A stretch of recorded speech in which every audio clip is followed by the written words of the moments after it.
Hello दोस्तों, आपके अपने प्लेटफॉर्म एग्ज़ाम फास्ट पे स्वागत है। मैं संदीप सर। आज हम लोग फिर से बात करते हैं एनसीईआरटी क्लास 6, जो कि आज के टॉपिक में हम लोग पढ़ेंगे देशांतर और अंशांश रेखा। आखिर देशांतर रेखा क्या करता है और अंशांश रेखा क्या करता है, या हमारे पृथ्वी पर वो किसको संकेत कर रहा है।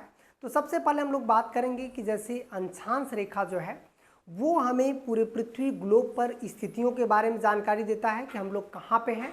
और वहीं हम लोग देशांतर रेखा की बात करें तो हमारे ग्लोब पर जो है देशांतर रेखा क्या करता है कि जो समय का निर्धारण होता है वो देशांतर रेखा करती है।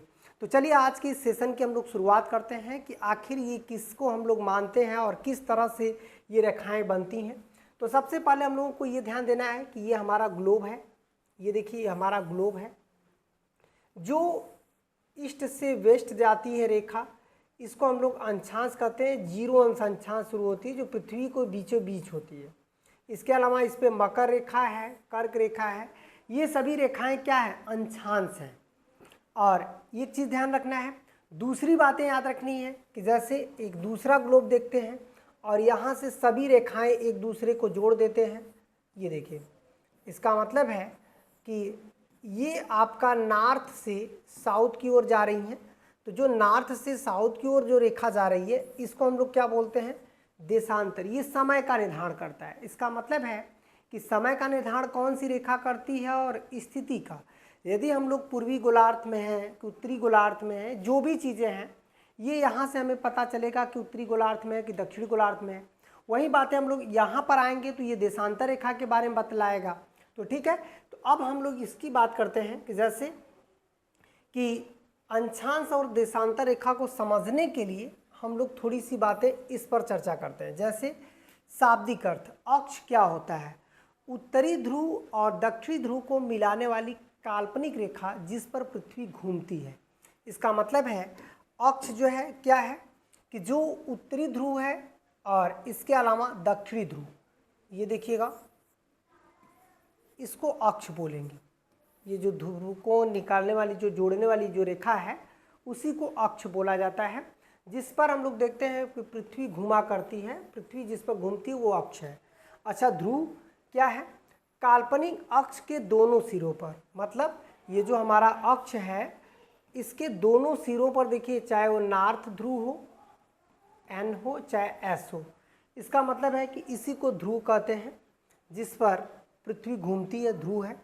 अंशांश वृत्त क्या है, विषुवत वृत्त के समांतर खींचे गए काल्पनिक रेखा। इसका मतलब है कि यहाँ पर हम लोग इस तरह का करके आप देखेंगे कि 0 अंश आपका विषुवत है, मकर है, ये सब क्या है, ये अंशांश वृत्त होता है।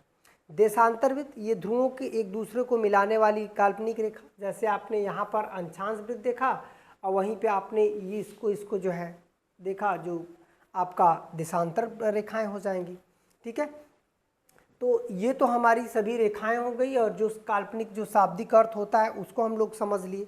ठीक है, अब बात करते हैं कि धरातल पर किसी एक स्थान या दूसरी स्थिति को जो है हम लोग प्रदर्शित करते हैं, और किंतु संदर्भ के लिए कोई स्थान या बिंदु न हो तो तुम्हें किसी भी स्थान या स्थिति जानने में कठिनाई होगी। पृथ्वी की आकृति गोल है, इसलिए इसका कोई किनारा नहीं है जहाँ से कोई दूरी नापी जा सके, किंतु इस पर 2 बिंदु हैं, उत्तरी ध्रुव और दक्षिणी ध्रुव निश्चित है, इसलिए इन्हें आधारभूत संदर्भ बिंदु कहते हैं। और कुछ रेखाएं दोनों ध्रुवों के बीच पूर्व से पश्चिम दिशाओं में खींची गई हैं, तो ये विषुवत वृत्त समांतर वृत्त बनाती हैं, जिसको हम लोग विषुवत वृत्त या समांतर कहते हैं। इन्हें अंशांश वृत्त भी कहा जाता है। कुछ रेखाएं उत्तरी और दक्षिणी ध्रुव को जुड़ा रही हैं, जिसे हम लोग क्या बोलते हैं, देशांतर बोलते हैं। दक्षिणी ओर को ये देखिएगा मिलाते हैं और अर्धवृत्त बनाती हैं, इन्हें देशांतर रेखा कहते हैं। हम मानचित्र पर पश्चिम से पूर्व की दिशाओं में जो भी हम लोग देखते हैं, जो पश्चिम से पूर्व जाते हैं वो अंशांश हैं, जो स्थितियों के बारे में हमको जानकारी देते हैं। और वहीं यदि हम लोग धरातल पर वृत्त पर नहीं बल्कि उन ध्रुवों पर जोड़ेंगे तो समय का निर्धारण करेंगे। तो चलिए हम लोग बात करते हैं कि अंशांश होता क्या है और देशांतर क्या होता है। इसके बारे में इस चैप्टर में हम लोगों ने चर्चा कर रखा है। तो सबसे पहले हम जानते हैं पृथ्वी के एक काल्पनिक रेखा है जो उत्तर से दक्षिणी ध्रुवों के बीचों बीच खींची गई है। विषुवत वृत्त के प्रत्येक बिंदु दोनों ध्रुवों को ठीक बीचों बीच में पड़ता है। इसका मतलब है कि जो नॉर्थ से साउथ जो है उसके ठीक बीचों बीच एक रेखा है जिसे हम लोग विषुवत वृत्त बोलते हैं। ठीक है, जो हमारे पृथ्वी को दो बराबर भागों में काटता है। कई बार ऐसा क्वेश्चन दिया है, देखिए कई बार इस तरह का दिया है कि पृथ्वी को दो बराबर भागों में कौन सी रेखा काटती है। ये देखिएगा, पृथ्वी को दो बराबर भागों में विभाजित करता है जिसे विषुवत वृत्त कहते हैं। दरअसल ये 0 अंश होता है। ठीक है, उत्तरी भाग को उत्तरी गोलार्ध और दक्षिणी भाग को दक्षिणी गोलार्ध कहते हैं। इसका मतलब है कि जो बीचों बीच गया है उसको दोनों तरफ का भाग को, ये देखिएगा यहाँ पर उत्तरी गोलार्ध हो गया, ये दक्षिणी गोलार्ध हो गया। किसी भी दिए गए बिंदु को विषुवत वृत्त से उत्तर या दक्षिण कोणीय दूरी से मापा जाना ही अंशांश कहलाता है।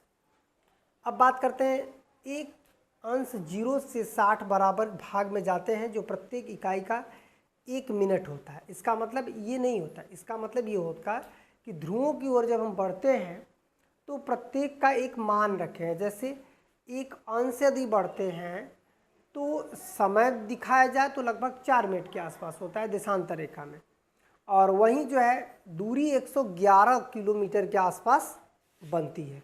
जैसे हम लोग यहाँ पर देख सकते हैं, ये देखिएगा प्रधान माध्यान्ह जो है रेखा, जिसको हम लोग इस रेखा को, ये देखिए उत्तरी ध्रुव से दक्षिणी ध्रुव की तरफ जा रहा है ये रेखा। ठीक है, और यहाँ पर देखिएगा ये 0 अंश देशांतर है जहाँ से हम लोग प्रधान माध्यान्ह रेखा है। जो हम लोग यहाँ से क्या करते हैं कि पृथ्वी का जो मानक समय रेखा है, मतलब जो GMT है, उसको यहाँ से हम लोग तैयार करते हैं। इसका मतलब है कि हमारी पृथ्वी यहीं से जो है क्या करती है कि जैसे हम लोग भारत यहाँ है तो 5.5 घंटे, मतलब 82.5 अंश देशांतर आगे है। तो ऐसे में पूरा का पूरा पृथ्वी का जो है 360 अंश जो है वो सभी को अलग अलग देशांतर रेखाओं में काट दिया गया है।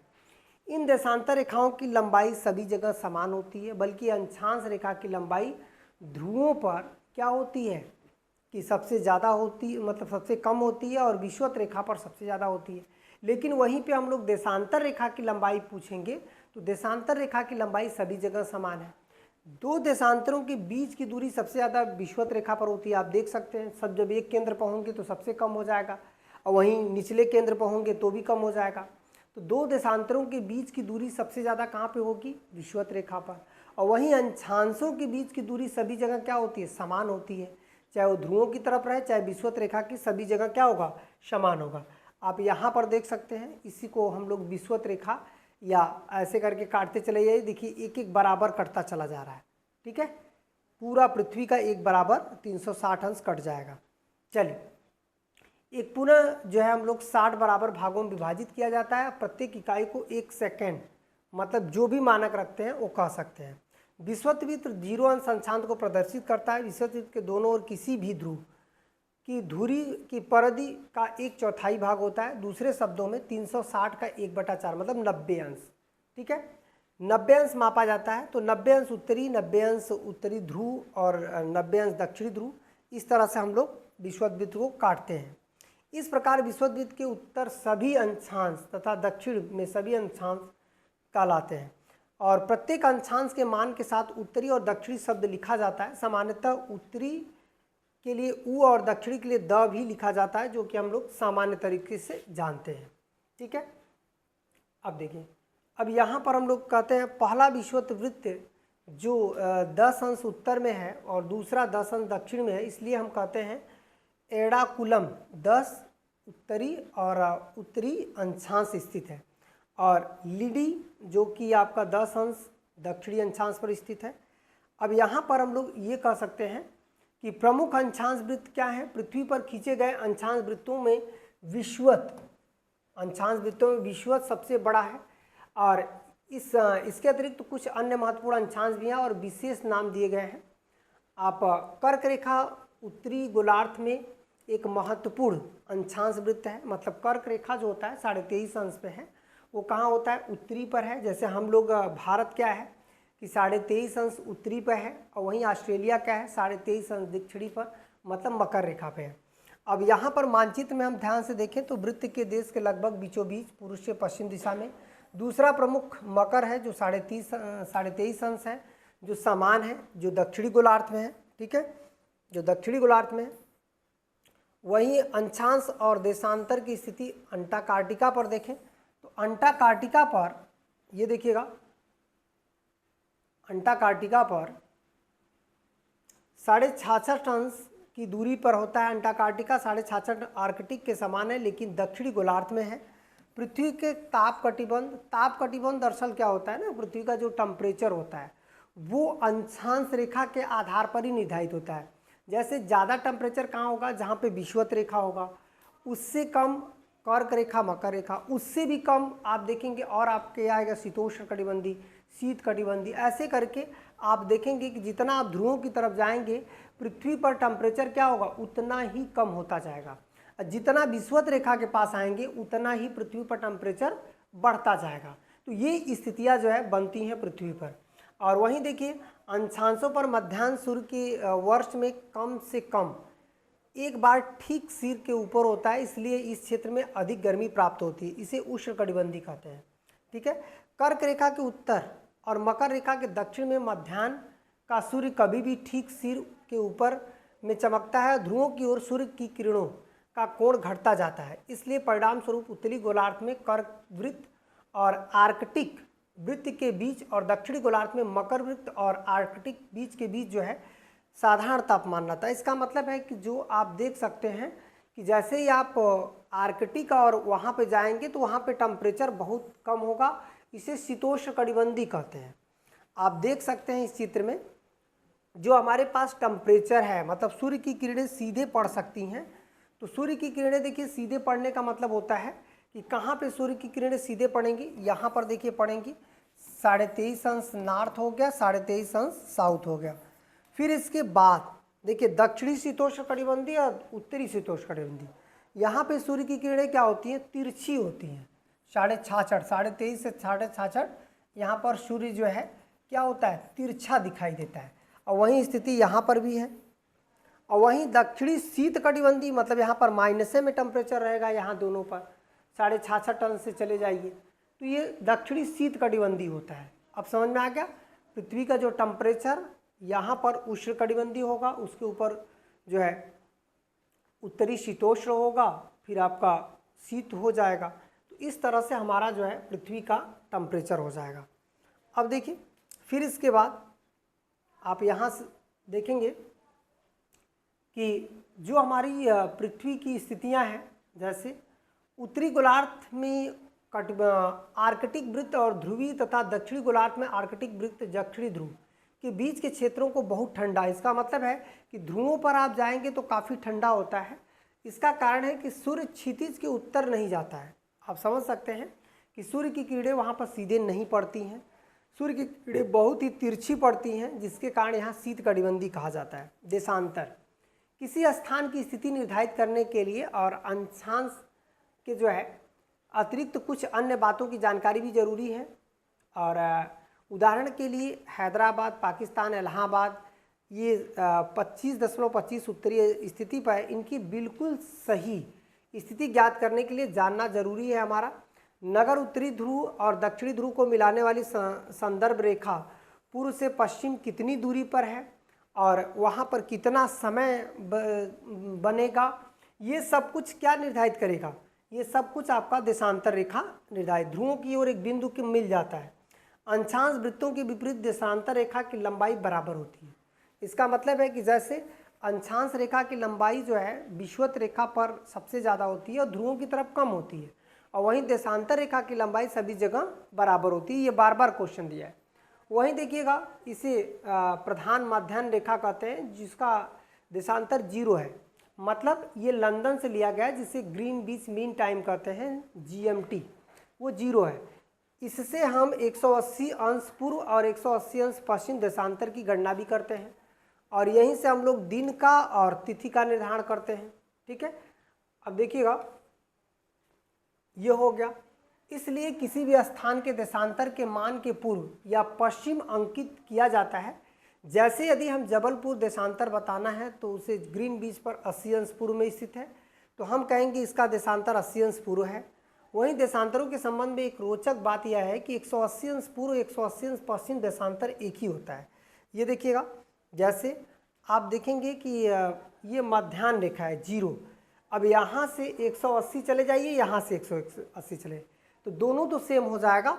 इसका मतलब है कि ये जो 0 है दोनों तरफ 180 180 360, एक वृत्त का मान 360 होता है, तो वहीं यहाँ पर दिखा रहा है। ठीक है, अब देखिए, अब चित्र में ग्लोब पर बने अंशांश वृत्त और देशांतर रेखाओं के जाल को देखो और तुम्हें किसी भी स्थान या अंशांश देशांतर का पता है कि तुम ग्लोब पर उसकी स्थिति बहुत सरलता से जान सकते हो। उदाहरण के लिए असम राज्य का दुबरी नगर 20 अंश उत्तरी है, अंशांश वही 90 अंश पूर्वी देशांतर पर स्थित है। तो ग्लोब के मानचित्र पर उस बिंदु को खोजो और जहाँ पर ये एक दूसरे को काटती है, बिंदु दुबरी जो है नगर स्थित है। तो यहाँ पर हम लोग क्या कर सकते हैं कि ये बोले हैं 30 अंश, तो 30 अंश देखिए यहाँ पे है, 90 अंश बोल रहा है, जैसे ये देखिए गोलार्ध में कर रहा है 90 अंश, तो 90 अंश देखिए ऐसे काट रहा है। ठीक है, तो आपका यहीं पे आ जाएगा, क्योंकि 180 का ठीक आधा जो है उसी पर आएगा। ठीक है, तो चलिए ये हो गया देशांतर और समय। ये देखिए, समय नापने का सबसे उत्तम साधन पृथ्वी पर क्या है, तो देशांतर रेखा है। देशांतर रेखा क्या करती है, समय अच्छे से निर्धारित करती है। ठीक है, अब देखिए देश और उसके निवास, जैसे हम लोग कह सकते हैं चंद्रमा और ग्रहों की चाल सूर्य के नियमित रूप से उदय और अस्त होता है, अतः विश्व का सबसे सर्वोत्तम प्राकृतिक समय मापन है। स्थानीय समय को गणना सूर्य की छाया से की जाती है। सूर्य का छाया मध्याह्न दोपहर में सबसे छोटी तथा सूर्योदय एवं सूर्यास्त के समय सबसे लंबी होती है। तो यदि क्वेश्चन ये देता है कि जैसे सूर्य की जो परछाई या छाया होती है, भाई देखिए वो सूर्योदय के समय जब सूर्य निकलेगा तो आपकी छाया बहुत लंबी हो जाएगी, सूर्यास्त के समय जब वो आपके ऊपर रहेगा तो आपकी जो लंबाई है परछाई वो काफ़ी छोटी होती है। तो यहाँ पर देखिएगा सूर्यास्त के समय सबसे लंबी होती है। जब ग्रीनविच पर प्रधान मध्याह्न रेखा जब सूर्य के आकाश में सबसे अधिक ऊंचाई पर होता है तो इस देशांतर की स्थिति में सभी स्थानों पर मध्याह्न मतलब दोपहर होता है। ठीक है, चूँकि पृथ्वी अपने काल्पनिक अक्ष के पश्चिम से पूर्व की ओर घूमती है, इसलिए ग्रीनविच पर पूर्व के स्थानों का समय ग्रीनविच समय से आगे होगा और पश्चिम के स्थानों का समय पीछे होगा। मतलब पश्चिम में एक दिन पीछे चलता है समय और पूर्व में एक दिन आगे चलता है। जैसे 24 घंटे में 360 अंश देशांतर होते हैं, इसलिए पृथ्वी का घूर्णन गति 15 अंश देशांतर प्रति घंटा है, तो 360 24 घंटे में चली जाएगी और प्रत्येक 4 मिनट का एक देशांतर होता है और पूरा घूमने में आपका 24 घंटा लग जाएगा। 12 बजते हैं उस समय ग्रीनविच पर पूर्व में 15 देशांतर 15 × 4 60 मिनट होगा, अर्थात प्रत्येक जो है 1 घंटे होगा। वही हम लोग इसको निकालें, जैसे यदि मान लीजिए कभी कभी क्वेश्चन ये दे देता है, यहाँ पर हम लोग देख सकते हैं, जैसे यदि क्वेश्चन दिया कि इलाहाबाद में 82.5 अंश देशांतर पर 82.5 या 82 अंश देशांतर कर लीजिए, 82 अंश देशांतर पर इलाहाबाद में दिन के 1 बज रहे हैं। जब सूर्य इस पर रहेगा तो दिन के 1 बज रहे हैं और वहीं 60 अंश देशांतर पर गुजरात में कितना समय होगा। तो गुजरात तो इधर चला जा रहा है, तो आप समझ सकते हैं कि गुजरात में उस समय कितना समय होगा। तो ये दोनों का कितना अंतर आ रहा है, 22 × 4 कर देंगे तो कितना हो जाएगा 8 1 घंटा कितना हो जा रहा है 28 मिनट। तो अब इसमें 1 घंटा 28 मिनट क्या करेंगे कि 82.5 अंश पर यदि ऐसा हो रहा है तो पश्चिम की ओर जा रहा है, तो पश्चिम की ओर जा रहा है तो 1 घंटा 82 मिनट इसमें प्लस कर देंगे, तो आपका जो भी समय आ रहा है उस समय वहाँ पर यदि 1 बज रहा होगा तो वहाँ पे लगभग यदि देखा जाए तो वहाँ पश्चिम की तरफ जाएगा तो माइनस होगा, तो वहाँ पे 11:30 बज रहा होगा, मतलब उतना ही सूर्य टेम्परेचर देगा। ठीक है, चलिए अब देखिए किसी स्थान पर जब सूर्य आकाश से अधिक ऊंचाई पर होता है तब 12 बजते हैं और इस समय का वहाँ स्थानीय समय कहते हैं। ठीक है, स्थानीय समय कहते हैं। जैसे हम लोग पूरे विश्व में देखिए स्थानीय समय हम लोग अंशांश और देशांतर को देख रहे हैं। ठीक है, और ये स्थिति बनती है वहाँ का स्थानीय समय। अब देखिए, और एक देशांतर की स्थिति सभी स्थानों पर स्थानीय समय एक ही होता है। अब आते हैं मानक समय। विभिन्न देशांतरों पर स्थिति स्थानीय समय में अवश्य अंतर होगा। स्थानीय समय के इस अंतर के कारण लोगों के लिए कठिनाइयां पैदा हो जाएगी। उदाहरण के लिए कई देशांतरों को पार करने वाले मार्गों पर चलने वाली रेलगाड़ियाँ समय सारणी में किसी स्थानीय समय के आधार पर ही बनाई जाती हैं। उदाहरण के लिए गुजरात राज्य का द्वारका नगर और असम का डिब्रूगढ़ नगर में 1 घंटे 45 मिनट का अंतर है। जैसे आपने देखा होगा कि जो हमारा भारत है उसका पूर्वी छोर से लेकर पश्चिमी छोर का बीच में जो देशांतर का अंतर है वो 30 अंश देशांतर है। तो 30 × 4 करेंगे तो 120 मिनट होगा। मतलब पूर्व से पश्चिम का भारत में कितना अंतर होगा, तो 2 घंटे का। वहीं मध्य में ले जाएंगे तो 82.5 अंश मध्य में होगा। तो मध्य में और मध्य से पूर्व तक, मध्य से पश्चिम तक का अंतर 1-1 घंटे का होगा। तो इसी को हम लोग क्या बोलते हैं, 2 घंटे हो जाता है। ठीक है, ये चीज़ें हैं। तो अब देखिए, मानक समय माना जाता है, भारतीय मानक समय कहाँ से, इलाहाबाद के नैनी से लिया गया, इतना ध्यान रखिएगा। देशांतरी विस्तार, अतः वहाँ सुविधा के लिए 1 से अधिक मानक समय मान लिए जाते हैं। उदाहरण के लिए सोवियत संघ में 11 मानक समय रेखा है, मतलब कि 24 घंटे में 11 जगह मानक समय है, वही पृथ्वी पर समय क्षेत्रों में बांट लिया गया है। इस प्रकार 15 देशांतर आते हैं और प्रत्येक क्षेत्र के बीच समय 1 घंटे का अंतर हो जाता है। अंशांश किसी स्थान का विषुवत वृत्त के उत्तर और दक्षिण के कोणीय दूरी है। देशांतर किसी मध्याह्न रेखा से पूर्व से पश्चिम की कोणीय दूरी। स्थानीय समय किसी स्थान के मध्याह्न सूर्य निर्धारित किया गया समय है। मानक समय किसी देश का मानक मध्याह्न रेखा पर स्थानीय। तो इस तरह से हमारा ये चैप्टर समाप्त हो गया। ठीक है, फिर हम लोग मिलते हैं अगले चैप्टर में। और एनसीईआरटी वीडियो आप ज़रूर देखिए क्योंकि ये बहुत इंपॉर्टेंट होते हैं। चलिए नेक्स्ट क्लास में, धन्यवाद।